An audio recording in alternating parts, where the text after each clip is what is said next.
Hallo und herzlich willkommen zu einem weiteren Video aus dem Fußballlexikon.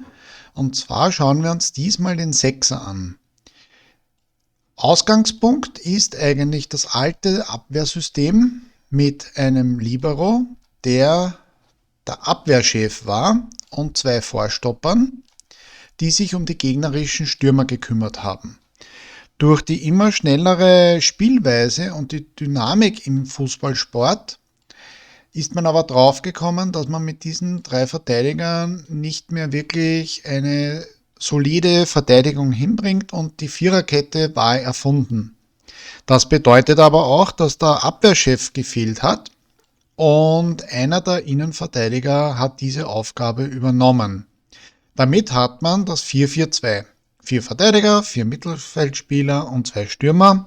Wir hatten das schon in den Videos zu den Aufstellungen. Nur ist das auch nicht lange so geblieben, weil man hat zum einen eine Variante mit 4-4-1 genommen, weil man gesagt hat, man braucht keine zwei echten Stürmer, sondern einen schnellen Flügelstürmer. Der Fußball wurde immer schneller und immer schneller bedeutet auch, dass die Verteidigung immer schneller unter Druck geraten kann.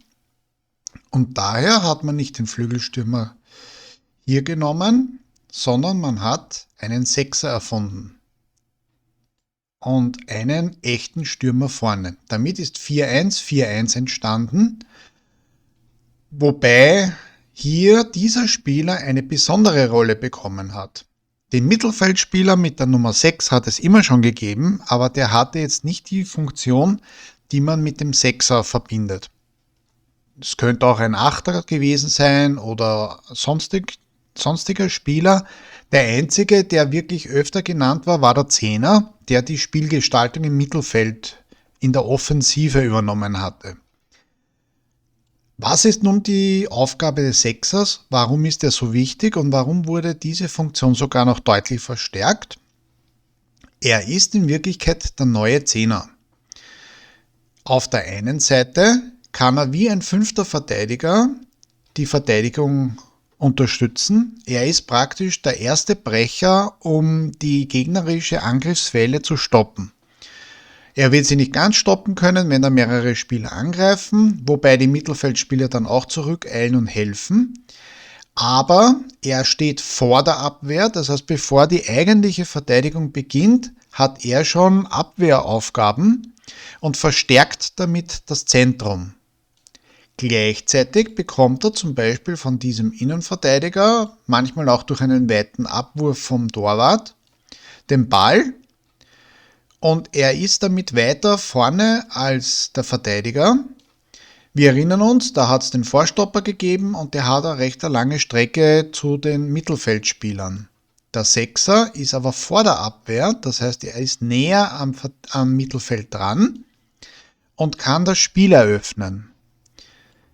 Und damit hat er offensiv genauso wichtige Aufgaben wie defensiv, weil er ist die Schaltzentrale. Er ist praktisch ein zentraler Spieler, der von außen angespielt werden kann, wenn der nicht weiß, was er mit dem Ball tun soll oder die Gegner sich auf ihn konzentrieren, weil das ein Spieler ist, der gerne Flanken schlägt. Dann kann er den Ball aufnehmen und kann zum Beispiel darüber spielen. Er kann aber auch quer spielen, wenn man in Führung liegt und man hat Zeit und man möchte den Gegner herauslocken, damit der Stürmer freie Räume hat, in die er hineinsprinten kann. Und er kann aber auch sehr offensiv agieren und kann zum Beispiel die Mittelfeldspieler, die sich hier positioniert haben, einsetzen, um einen gefährlichen Angriff zu initiieren. Das heißt, der Sechser ist in Wirklichkeit zum Spielmacher geworden.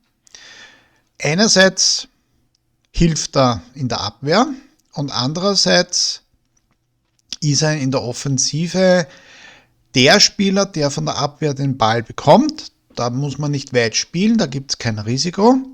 Und er hat aber den Überblick, wo die Spieler sind, was der Gegner gerade macht und wie es weitergehen kann. Und daher spricht man auch oft davon, dass der Sechser vor allem eine Variante herrschen muss, nämlich er muss das Spiel lesen können. Was meint man damit? Wenn der Gegner angreift, muss er frühzeitig erkennen können, was er vorhat, weil dann kann er sich entsprechend einrichten. Das gilt natürlich für alle Mannschaftsteile, aber im Zentrum ist das besonders wichtig. Und lesen heißt aber auch, dass er die Laufwege seiner Kollegen versteht, weil wenn der sich auf die Reise macht und er bekommt aber den Ball nicht, dann war das eine Reise umsonst. Das heißt, man muss ein blindes Verständnis haben und man muss einen Spieler haben, der sehr viel Erfahrung auch hat. Es ist kein Zufall, dass zum Beispiel ehemalige sehr starke offensive Mittelfeldspieler am Ende der Karriere als Sechser eingesetzt wurden. Ein Lothar Matthäus zum Beispiel, ein Matthias Sammer in den deutschen Mannschaften ist oftmals hier eingesetzt worden und das ist kein Zufall, weil die natürlich wissen, wie die Offensive agiert. Sie können das Spiel auch lesen, wenn der Gegner angreift und entsprechend handeln. Diese Position der Sechser wurde so wichtig, dass man ein System geschaffen hat, das ursprünglich nicht vorgesehen war, nämlich das von mir schon einmal vorgestellte 4-2-3-1. In dem Fall hat man weiterhin die Viererkette mit den zentralen Innenverteidigern und den Außenverteidigern, vor allem aber zwei Sechser. Das heißt, man macht die Mitte noch mehr zu und beide Spieler haben im Prinzip beide Funktionen, nämlich die Verteidigung zu unterstützen und das Spiel zu eröffnen. Es gibt dann nur 3 Mittelfeldspieler. Das heißt, man sieht, dass die Spielweise eine ganz andere ist. Es wird mehr mit dem Raum gearbeitet. Und es ist oft so, dass dann einer eher defensiv agiert. Der kann dann auch zum Beispiel in die Mitte gehen. Der andere geht in die Offensive. Dieser Spieler ist wie fast eine hängende Spitze. Und er kann von dieser Position aus auf die Seite spielen oder er kann in den Raum spielen oder er versucht eine direkte Vorlage für den eigentlichen Stürmer. Greift der Gegner an, dann gibt es wieder die alte Richtung. Und dann schaut man, dass man in der ersten Welle, bevor überhaupt der Gegner die Verteidigungszone erreichen kann, schon aufgehalten wird. Natürlich gibt es nur einen Spieler, der die Rückennummer 6 hat, aber es geht da gar nicht um die Rückennummer, sondern es geht um die Funktion. Und ich habe auch letztens ein Video gemacht, dass das 3-5-2 wieder ein Thema ist, dass es also nicht mehr die Viererkette gibt, sondern man macht es in etwa so und stellt eine weitere Dreierkette davor. Das heißt, man macht die Mitte komplett zu. Was lernen wir, wenn wir uns das anschauen? Wir haben dann einen Flügelstürmer meistens, einen zentralen Stürmer und 2 Mittelfeldspieler, die auf der Seite agieren, aber keine richtigen Außenverteidiger, wobei der rausziehen kann und eine lange Flanke schlagen kann. Wird aber heute nicht mehr so oft gemacht wie zu Zeiten eines Manfred Kalt, der beim HSV dafür berühmt war. Wir erkennen, dass der Sechser noch immer da ist. Er unterstützt weiterhin die Verteidigung, die noch kompakter geworden ist, aber er kann auch nach vorne stoßen. Er kann auch sehr offensiv agieren, zum Beispiel auf der Höhe während des Angriffes. Die Mittelfeldspieler warten auf der Seite, dass sie den Ball bekommen und er agiert mit den Stürmern. Der zentrale Stürmer muss jetzt nicht hier sein, der kann sich auch ein bisschen auf die Seite orientieren, damit er mehr Laufwege hat und die Verteidigung mehr beschäftigt ist. Und dann kann zum Beispiel der Flügelstürmer auf einmal in den tiefen Raum stoßen. Das heißt, auch wenn das System ein komplett anderes ist, die Funktion des Sechsers ist immer erhalten.